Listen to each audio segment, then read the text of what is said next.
నోటికి వచ్చాయి అప్పుడు. అట్లా అలవాటైపోయినటువంటి మాటలు ఇవి, అంతేగాని నా సొంతమేమీ కాదు.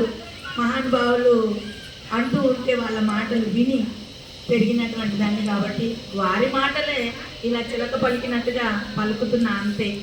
కాబట్టి ఇక్కడికి వచ్చినటువంటి మహానుభావులు ఎంతో శ్రమకు ఓర్చి ఈ ఇంతటి ఎండాకాలం అందరూ ఎండలకు భయపడుతూ ఉంటే కూడా వచ్చినటువంటి మహానుభావులు మా మీద ఎంతో ప్రేమతో, మా మీద ఎంతో వాత్సల్యంతో వచ్చినటువంటి మహానుభావులు కాబట్టి వారందరికీ కూడా నా ద్వాదశ నమస్కారములు.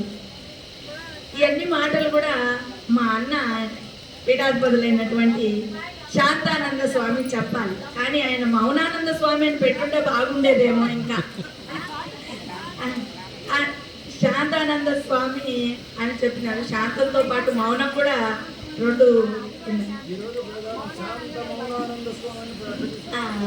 అట్లా ఆయన మాటలు కూడా నాకే వస్తాయేమో, ఎక్కువగా మాట్లాడతానని అందరూ అంటుంటారు. అందుకని తగ్గించుకొని అందరికీ ద్వాదశ నమస్కారము తెలుపుకుంటూ వచ్చినటువంటి గురుభక్తులు అందరికీ, గురువులకు అందరికీ నా నమస్కారాలు.